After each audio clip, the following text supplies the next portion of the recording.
This is a story all about how my life got flipped, turned upside down. And if you roll another blunt and keep your mouth shut, I tell you how I became the wicked nigga they call your mindful. Blackout, blackout, blackout, blackout,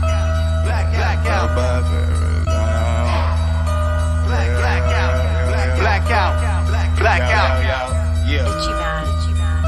Hey, blackout, man. They speak highly of me when I raise my voice. I gotta shoot a fucking free throw to make my point. My wittiness leave them stuck in the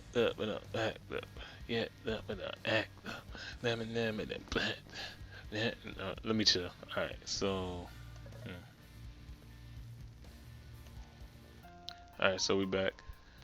Let's see. Sometimes we have those memory relapses. You get to recall certain events that you were forced to forget. For example, the police investigation. Thankfully, it didn't look like anything unusual. I should have known that, honestly, since I didn't find myself in prison. Bought groceries, made dinner, called Huey. Nothing out of the ordinary. The only potential lapse trigger was being approached by the police, but from the looks of it, I had nothing to worry about. So that leaves me with a typical relaxing Sunday with nothing to do. Good, I can deal with that. What's this? Who the fuck's that on my phone? Who the fuck that's on my phone? Better not be the well, at least one. I'm like, hold up. Let me chill. Alright. Yama Ishimoto. Who's texting me? Some days I look at the sky and figure out what the weather will be like instead of the forecast. I'm usually wrong, but it's pretty fun. It feels like you share a secret with the sky. Is there anything you like? Wait, what? What the Crimson Crusade? Who's that? Is there anything you like to do, even if it doesn't make sense?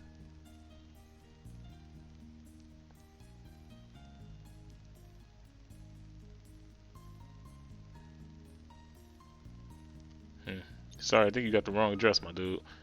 I'm just about to stuff my phone in my pocket, but immediately lights up again. I don't think so. What's your name? Right, that's not sketchy.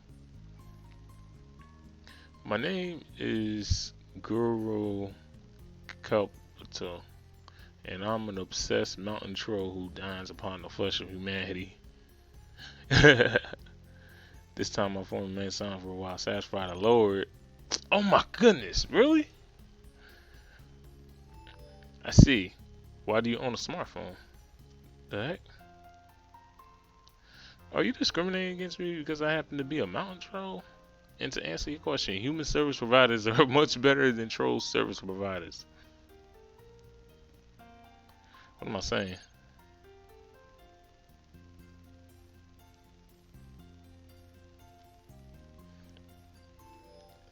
I see, that makes sense. If that's the case, how's life been as a troll? I can't take this person seriously anymore. I tossed the phone on the table without replying, cramming more cereal into my mouth. What a weird individual. Even if it was kind of fun that they played along. What is it now?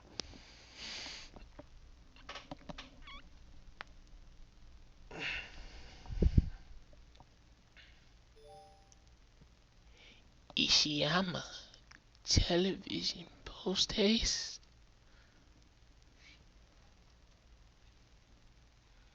Intrigued, I switched the television on, greeted with another lovely news report. Trustworthy sources. Like, dang it, Fost. Trustworthy sources have informed us that the sudden sting of disappearance have increased to 3 innocent students. In this trying time, we must look not only for assistance, but for the truth. It is well known that the authorities have recently set sights on demolishing the infamous forest of Ishimu. Curious, really, that is misfortune follows hot on the heels of the recent push for the Building Act. Perhaps in an odd way, Ishimu Forest is simply fighting back. I immediately shut it off. Sensationalist news as usual. What does Shiari want me to see? I don't see anything new. You never see anything at all. Look harder. This woman, what's up with her? We already know that there are 3 disappearances. Everything else is just hearsay. The news can't know for sure that Ishmael Forest has anything to do with the case. They're just scapegoating it as part of a political movement. Unless Shigai is saying that the media's accusation is suspicious and it's suspicious in itself, yeah, in the end of itself. Come to think of it, why would they be so quick to point fingers at the insignificant little forest? Of all things to blame, trees. Maybe she wants me to investigate. Then again, I'd rather not go alone. Hey. Wait a few minutes, but there's no response. Alright, she said she'd be gone this morning.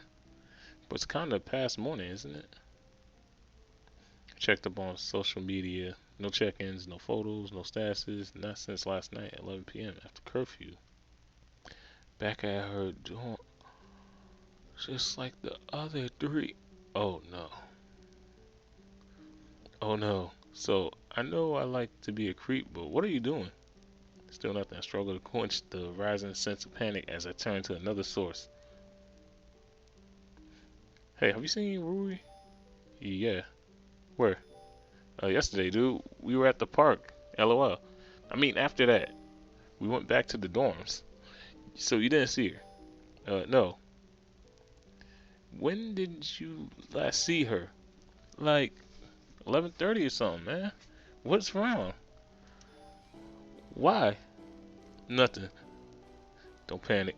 You're reacting. Keep calm. Akira would know.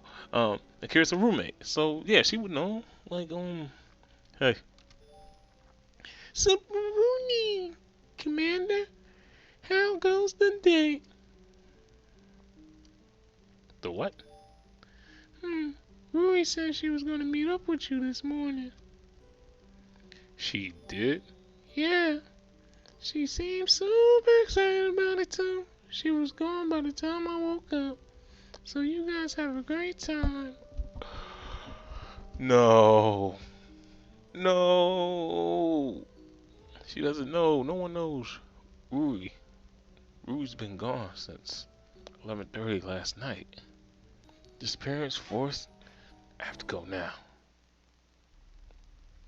I tear out the door and pull up at the nearest bus stop, which happens to have a bus park in front of it. I step into the open doors, but just before I place my foot in the narrow entrance, it seems to squeeze at me from all sides. No, not now. I force myself forward. That is, I try to. My feet shuffle to a halt. The rumble of the bus engine seems to spread through the pavement directly into my bones. Look, kid, are you getting in or not? I'm working on it. My response is just as snappish as his question. Why can't I just put one foot in front of the other? I have important things to worry about. I need to get to the forest. I got a route to take, so the doors are closing. I suck in a breath, close my eyes, and throw myself into the bus shakily, pushing my phone against the toll scanner.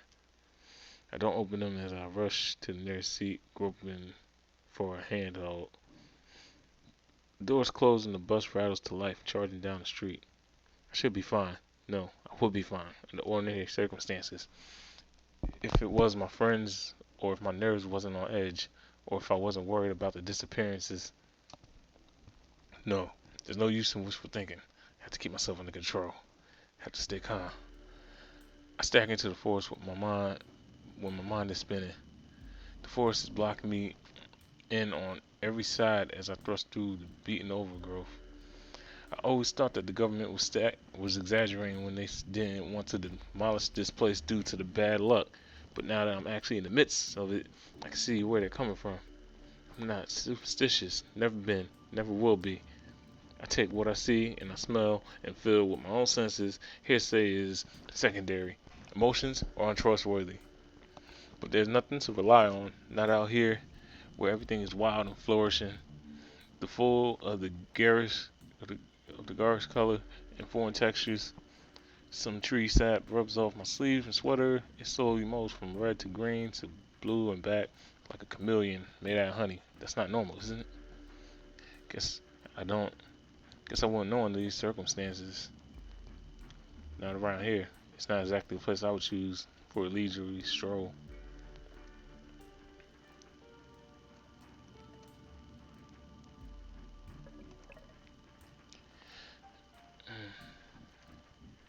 From the moment I entered this place, I was under the impression that I stepped into the world.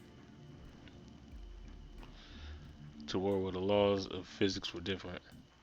Gravity is heavier, the air is more resistant, energy seems to sap away, nothing less in the favor of being recycled. It's ridiculous thought. A mind which has had to cram an unfortunate number of facts about physics and geology and astronomy and biology knows this. But why does such an irrational thought seem so appealing? Ishmu Forest, a dense segment of arboreal terrain that's been untouched for decades. When Ishmu was growing, the solution seemed obvious: cut down a good part of it to allow room for new residential areas and corporate buildings. A rational idea, an agreeable idea. So they started demolition with a team built of ordinary, competent individuals ready to do what they've been doing for years. Except when they entered the forest, everything went wrong. In the span of a single day, the group of demolition experts deteriorated into a rag bunch of fleeing victims, each claiming a story more ridiculous than the last. A went crazy and killed B.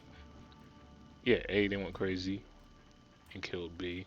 The bulldozers became possessed and started trashing the equipment. Aliens dropped down from UFOs, laser charges. The thing was this: only half of them had come back alive. One of those half, not one was declared sane. Oh yeah, of those half, not one was declared sane. They were all sent to asylums where they wasted away until their deaths. It was the gossip of the town, equivalent of an internet sensation. The Bermuda Triangle, Japan. What glorious entertainment! A lovely horror story you tell at slumber parties. At a stock moral warning for environmentalism. A feast of fodder for the tinfoil hat conspiracists. After all, humans are endlessly fascinated by the misery of others. Over time, the thrill died down. Nothing out of the ordinary was captured on footage. People stopped visiting the area. The wrath of the forest was just another urban legend. But after I researched the event in the middle of school, after I found that it was a true story, it lurked consistently in the back of my own mind. If something was just a group of trees, it couldn't hold that much power, could it? Shouldn't have been at least one rational soul, someone with a better grip on reality. The only answer to that question is, if there really was no way to withstand insanity, whatever happened to those decades ago drove 100% of the large group out of their minds. That's a definite success rate. What's it to say that I won't do the same here and now? I stumble around the broad trunk of the towering tree, my eyes roving through the gnarled basket weave of spindle branches. What am I looking for? Wait, what am I doing? Like, why am I even here? I take a moment to close my eyes. Deep breath. Ground yourself. What am I feeling? What am I smelling? What's that? I pause, abruptly, scared to take another breath. No, I'm just being stupid. So I breathe. Take a deep breath. Blah, blah, blah. The air is warm and thick, sliding down my throat. Okay, we don't need to hear all this. Trap. It's the first word that comes to my mind. Distracting, a reflexive stab of pain. You're trapped. My fingers tremble as I reach out to the trunk to steady myself, but they only come sticky substance. I pull away, but the tree emits a sickly slurp. Nothing to hold on to. No, you got to keep calm. You got to think. You gotta think. Someone's depending on me. Who? Who's depending on? She, alright. She wants me to. No, wait. Someone needs my help. Someone. Rui. Rui has been gone since last year? Yesterday. Rui was gone. And today, Rui was gone. And she might be gone forever. You're alone. I roughly shake my head to dispel the fog in my mind. Rui's depending on me. If Rui was kidnapped, would she even be in Ishimu Forest? Where am I? Oh, Shigeru's task to investigate the forest. Everything's mixing up in my head. Shigeru's kidnapping Ruby forest. My foot suddenly collapses on something solid. It crunches beneath my feet, and a sweet vapor wastes my nostril. I suddenly turn, lifting my shield. What? What the hell? Bones, Ruby's bones, stabbed into the ground like an incense at a funeral. Their mouth open. They start laughing. The crackle grate in my eardrums, freezing my veins from the inside out.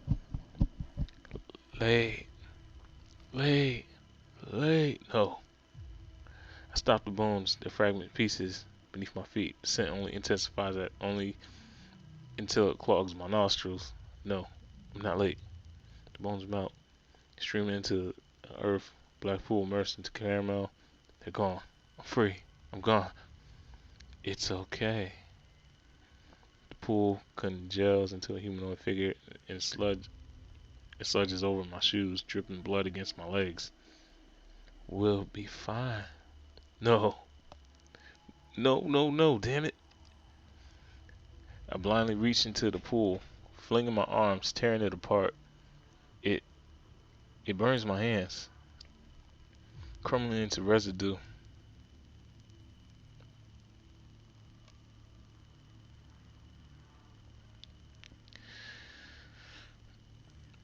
But I continue to stubbornly wrench at it. It's okay. Get out. Get out. Finally, the pool shreds into bits, merging along my arms. My hands rematerialize. Fingers are stained with blood. No. We'll be fine. No! I shake my hands rapidly, but liquid stubbornly clings to my nails. I rub them against the grass, but even as the ground stabs into my fingers, the blood refuses to budge.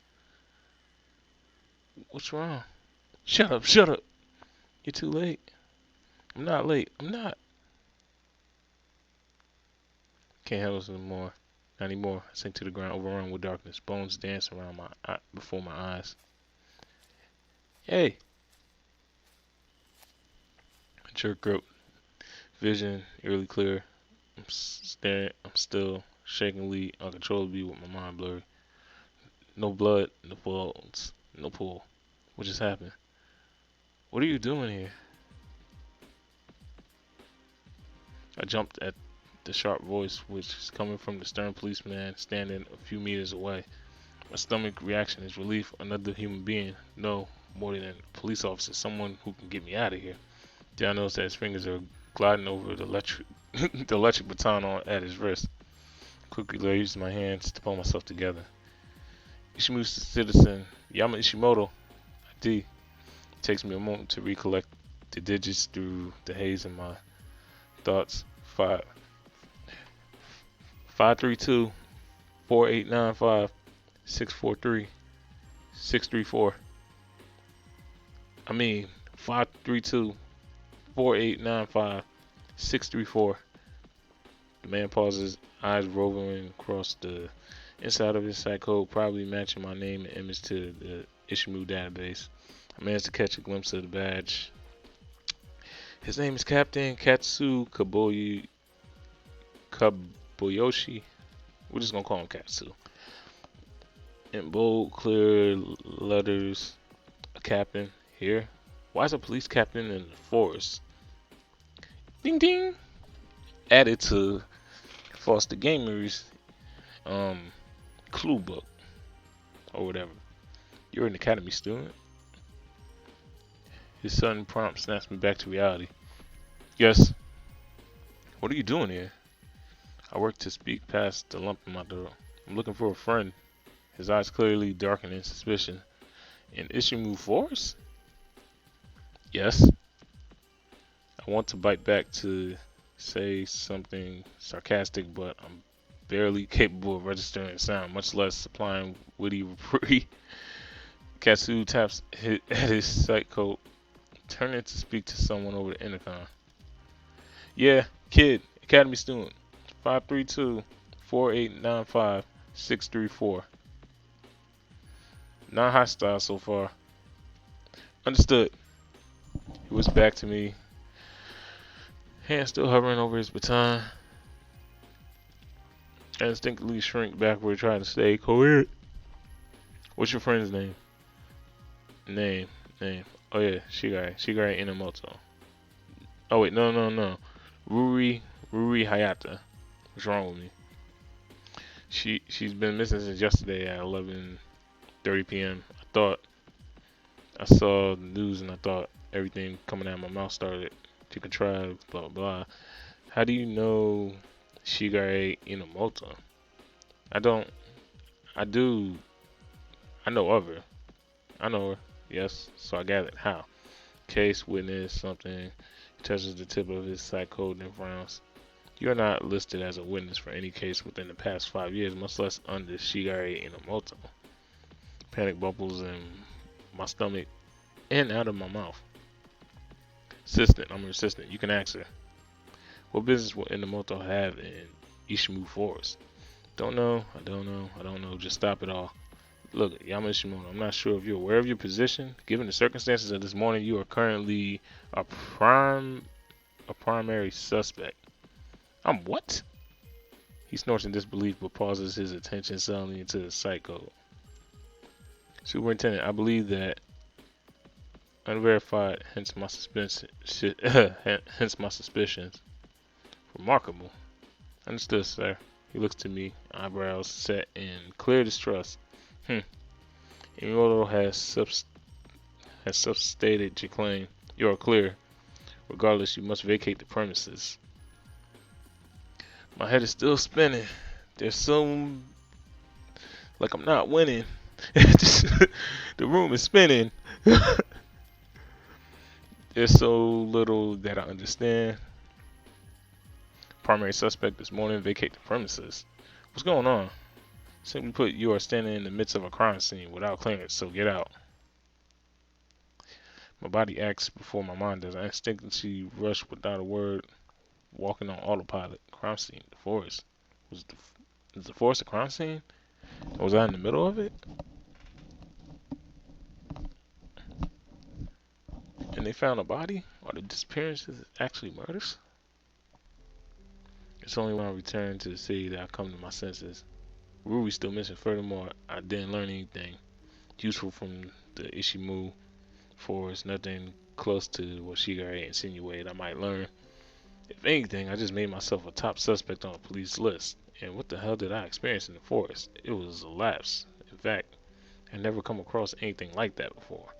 The closest thing which I might liken it to being high or drunk, but I don't have a clue. Man, you don't know what that's like. Aside from that, there's something far more important. Rui's absence. She should have been kidnapped. Oh wait, could she have really been kidnapped? Could she be dead? And I wouldn't even know about it. Fragments of my memory in the forest return to me, but I shake them away. No, she has to be fine. I jump as my phone suddenly thrills. Despite my calm process of thought, it seems I'm like still on edge.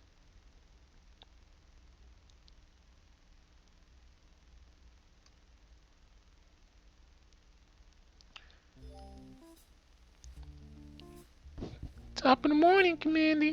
Roy just returned to home base. I thought you'd like to know. Rui's fine, no disappearances, no kidnappings. Well, that was anticlimactic. Still, where has she been? She didn't even tell me that she was okay. Hey. What's up with all the spam? I told you I'd be gone all morning.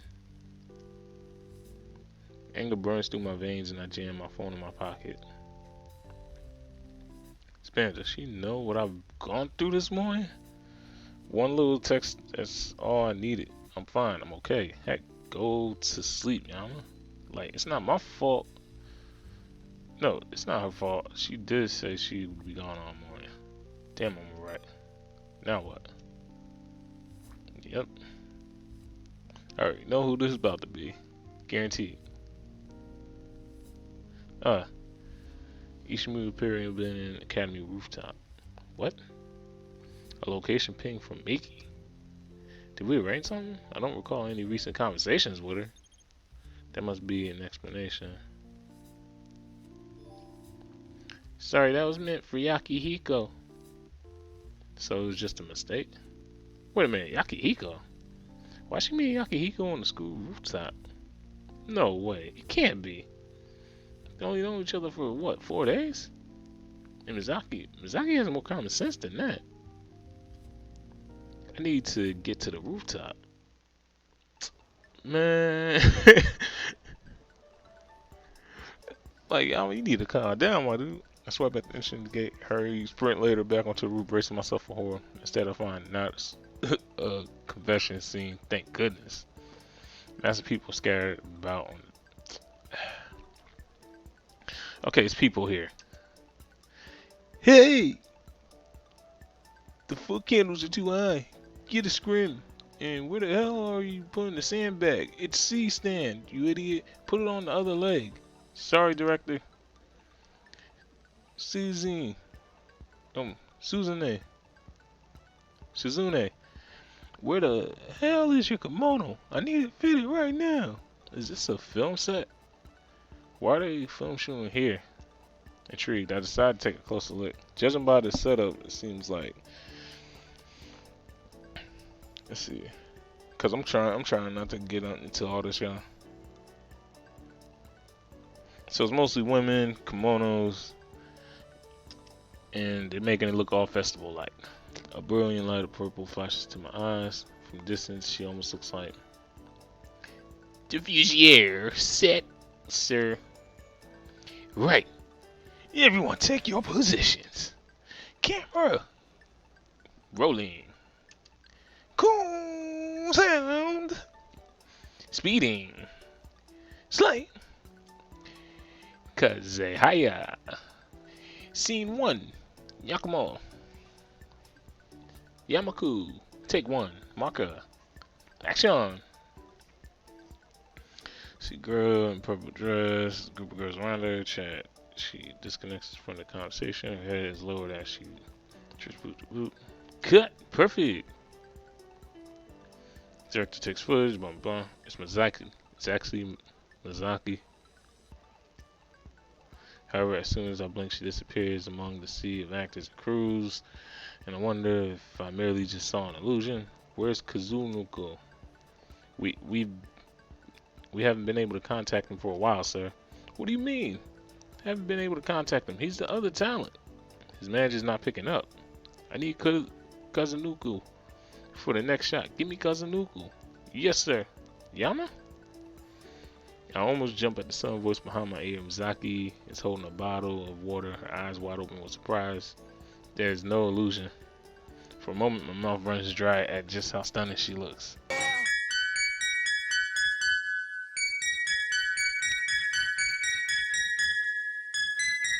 Shawty wanna get it on, she wanna get it on. I'm fly as fuck, so I hit it with my fitted on. She wanna get it on, get it on.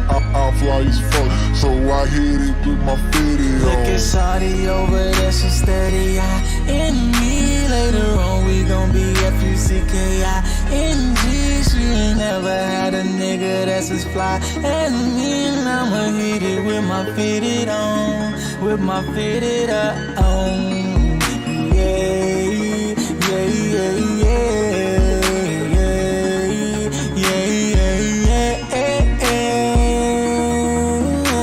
I'ma hit it with my fitted on, with my fitted on. You look nice. Duh. No, I'm just kidding. Yeah, he started going into poetry and all that. Thank you. What are you doing here? Huh? Oh, where am I? Oh, yeah, about that. It's not like I can't just say I thought she was confessing to Yahiko. Where's Yahiko? I don't know.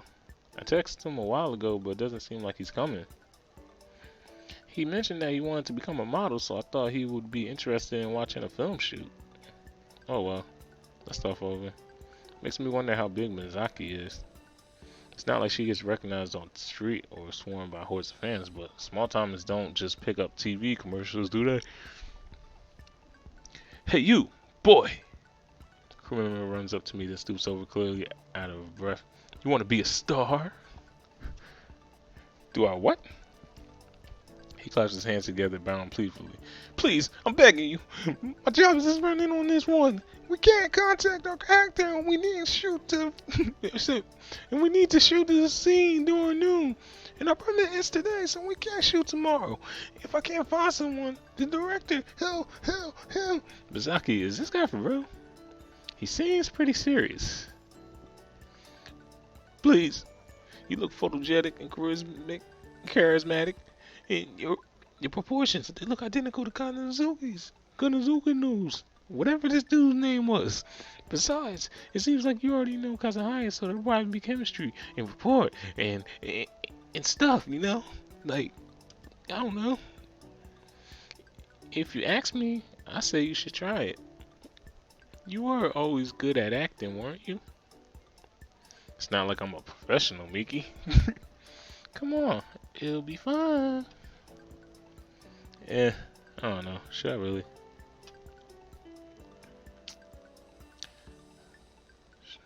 I mean, I might as well. Shoot. Not that I think about it, I guess it would be a change of pace from the incident this morning. Fine.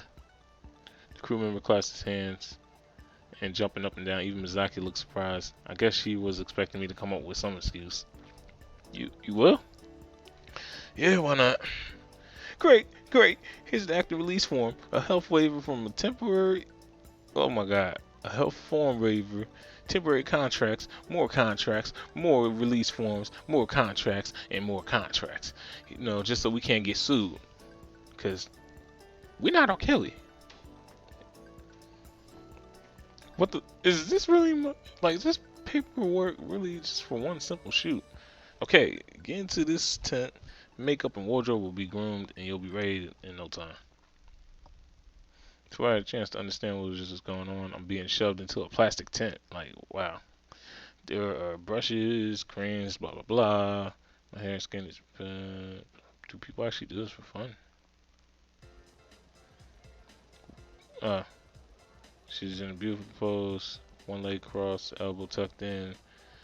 She looked like a legitimate model.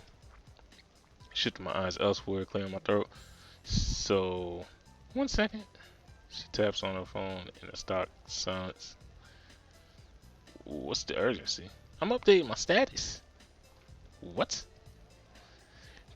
Pattern? Social media? Michael logging? Her responses are tense. Her attention is honed on her own phone. She doesn't spare me a glance. I still don't get why. Shh.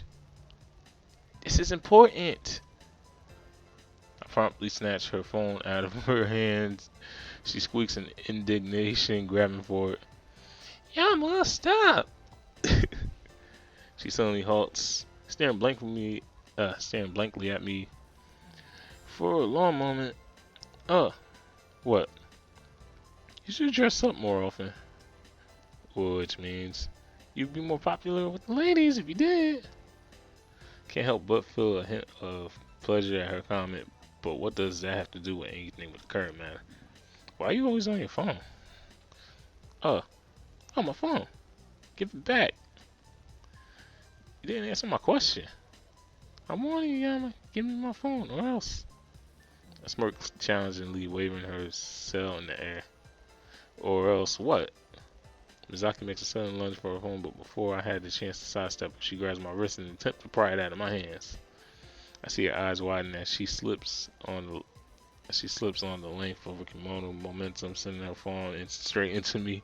We both spiral to the ground. Ow, my back. Now look what you did. Look what I did. You're the one who... I snorted, finally noticing our close proximity. The length of her soft hair brushes against my face, and I find myself turning my head to cover the flush of my cheeks. Mizaki, however, uses my moment of flush as an opportunity to pin my arms against the floor. What are you doing? You have to pay for the consequences of taking my phone. If I recall, I gave you this phone after I won it at the expo. You wouldn't have won it if I didn't force you to go. She got me there. Well, whatever. You still didn't answer my question from before, you know. Whether they should have dressed you in a kimono for the suit? For the shoot? Yes, they should have. That's not what I was asked. She giggles, and despite my slight annoyance, I can't help but chuckle myself. Yama, do you honestly want to know why I'm always on my phone? I snap at the sun tilt in Mizaki's voice. I didn't think she'd be this troubled by such a simple question. Isn't it because you're an addict? No! I mean, partly, but that's not why I'm getting at. Then what are you getting at? Do you remember my father, Yama? June? Yeah, I remember him. There was something he told Ruri during the New Year's party. After she accidentally burnt him with the sparkler. Do you remember that? Of course, she was bawling her eyes out for hurting him. Typical Ruri. Clearly he was in pain, but he just laughed it off. And told her not to cry. That it'd be at least a cool scar for him to remember her by. When I left Seto, I realized I didn't have anything to remember you and Ruri by. No pictures, no namesakes, not even a cool scar. She loosened her grip on my wrist and gingerly plucked her phone from my hand. She brings up her screen to my eyes. Her pattern reads, "A wild Yama appears. Glad he's helping with the photo shoot. Look how excited he is." Attached to his status is a photo of me being dragged into the tent by one of the crew members, and just like the last photo she took of me at the Tech Expo, my face is twisted awkwardly here too. I figured this would be a good way to remember our time together. Oh, here's one I took of Ruri from yesterday. I smile bitterly as she strolls to another photo. See Mizaki so concerned about forgetting Ruri and I. It's clear she never wanted to leave Seto. Yet all we could ever think about was how it affected us. How selfish were we? How selfish was I? Mizaki, so you're Kuzunuku's substitute. The scene director suddenly interrupts, towering above us in an amused grin, and here I was worried that you two wouldn't have chemistry. We're starting soon, so you might want to cut your makeout sessions short. Wait, we're not. Here's the script. Memorize it quick, Ishimoto. You have 5 minutes. Before I have a chance to clear up the misunderstanding, he caught the script next to us and he munches off. Looks like we have work to do, Ishimoto. Seems so, cause I. Shall we? We shall. Once you get off me. Oh, right. Mizaki quickly mounts me. As she dusts off her motor, I hurriedly glance over the script as the director starts barking orders. The rest of the crew, from what I gather, the commercial is advertising the law of kimonos. I'm not sure what I was expecting. Alright, so I'm gonna save. Yeah, I just keep making saves. Alright. Not sure what I was expecting. Apparently they're trying to emphasize the fact that their dresses are more vibrant and clearly that they're better than the other competition. So Ryu spot his close friend Rika in a large festival.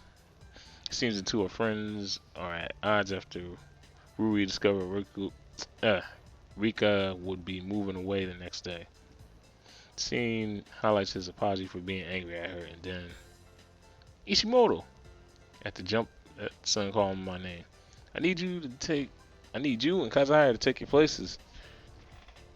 Crap, I haven't finished reading the script yet, much less had the chance to memorize the lines. Before I can react, we're both being ushered into position by the crew member. Quiet! Quiet on the set! Cameras! Rolling! Sound! Speeding! Slate! Kazai Ishimoto scene 2. Yakumu, take 1. Marker! Action! For a moment, I remained there frozen in place. I was able to remember some of my lines, but it looks like I'll need to ad-lib the rest. I think I've heard most of the commercial actors do it all the time. But then again, I'm not a commercial actor. Before the director has a chance to scold me for stalling, I will my legs to move forward through the crowd. Anyway, Rika, where are you? I call out, but at least my panic fits the scene. That's convenient. It isn't long before I spot the familiar flash of purple. I rush towards it, the cameras following my every movement along the way. Rika! Mizaki smoothly turns to me, hand over her mouth in surprise. I double over, pretend to be more out of breath than I really am. Whether it seems believable, I haven't a clue. Right, what are you doing here? I draw myself looking straight up into her eyes. I'm so glad I found you. Why are you here? I thought you never wanted to see me again. Rika, I'm sorry. My mind goes blank. What comes next? I have no clue what to say, so I decide to spew out whatever comes to mind. I was afraid. I noticed the crew exchange perplexed glances, but they continue filming. I was afraid that you would never come back. That everyone I got close to would only leave me, and that I end up alone. Mizaki remains silent. I can't tell if she's just confused that I'm not following the script, or whether she's wondering if there's some deeper meaning behind my words. It was stupid, I know. I always worried about myself. I never really considered how you must have felt. I'm sorry. Mizaki catches her breath, enlightened. Her eyes look glossy. I step forward, intertwining my fingers around hers. You'll forgive me, won't you, Rika? Right. Mizaki wraps her hands around my waist, burying her head in my chest. Honestly, I've missed you. I missed you too. She looks up at me, tears, and I suddenly find her face awfully close to mine. I pull away instinctively, absently rubbing my arms in embarrassment. Cut! Before I know it, the director's marching towards us with a scowl. What the hell was that about? Sorry for messing up my lines, sir. I'm not talking about the lines. I'm talking about the damn kiss. The kiss? Don't tell me you didn't even finish reading the script, did you? He thoroughly kneads his temple, sighing deeply. He fetches a copy and shoves it in my chest, aggressively pointing at the segment. Line 14. After apologizing, Ryu leans in and kisses Rika. End of scene. Like, despite you screwing up the lines, you decided to use the footage anyway. I decided to use the footage anyway. We wasted too much time already. I just need you to kiss Kazahaya for the final shot. Is he serious? I actually have to kiss Mizaki? Don't you think that's a bit unfair to ask him to do, director? What's the problem? Are you two dating? No, we aren't. Well, I need a kiss scene, and I expect to get one. Dating or not. It's like, it's gonna be some... Let me show. He turns away, seemingly done with the conversation. How can you be so inconsiderate? Excuse me? Yama's not even a professional actor. You can't force him to kiss someone he doesn't love. This isn't about love. He signed a damn contract. He'll do what I tell him to do. If he wants to get paid. If he wants this money. If he wants this koala. And that goes for you, Kazahaya. Or else you can be sure I'll replace both of you. Go ahead and do it. For all I care. I value my friend's feelings more than this damn commercial. I lay a hand on her shoulder and attempt to calm her. As hesitant as I am to kiss her, I wouldn't want her to lose her job. Fine, Ms. Miki. It's my fault for not reading the contract. But how do you think Huey would feel?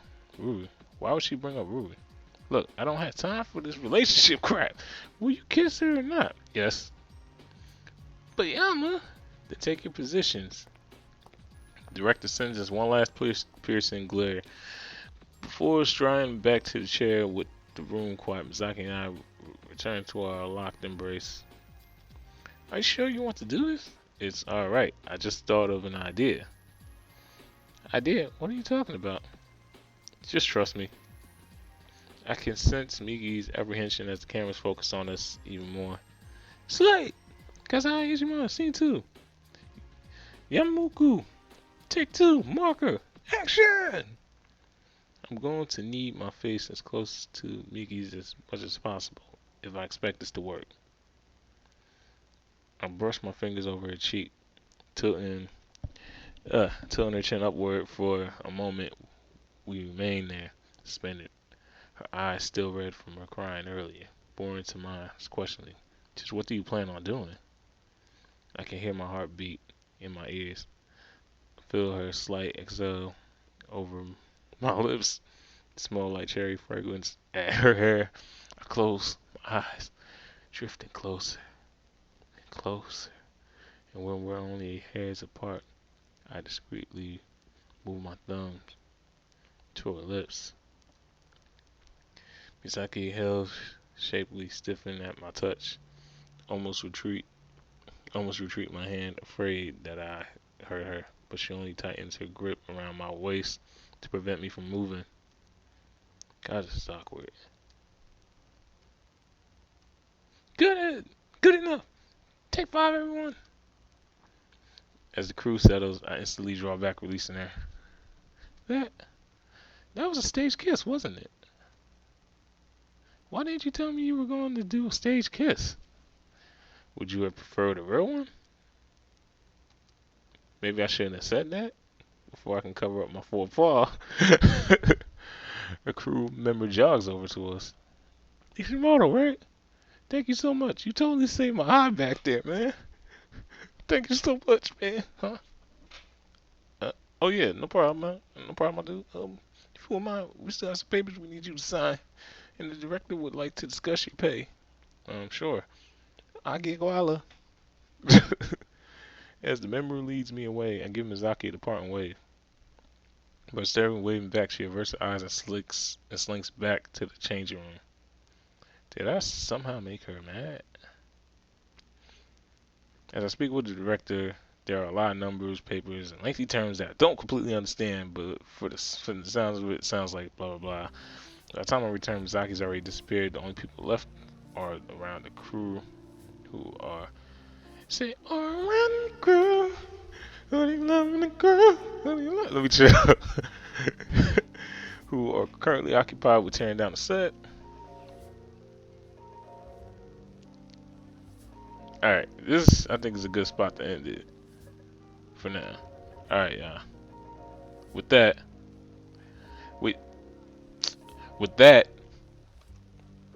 Yakihiko. Yo, shut the fuck up. I'm trying to finish this shit. Like,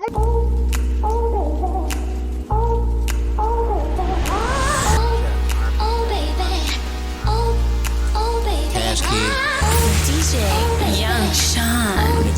Mixtapes. Bitches say they wanna cuff me, I'm hip. Low-key, they just wanna fuck me, I'm hip. Niggas going broke, buying liquor, trying to get bitches drunk just to hit. Talking down on the hoe, but low-key, he in love with that bitch, I'm hip.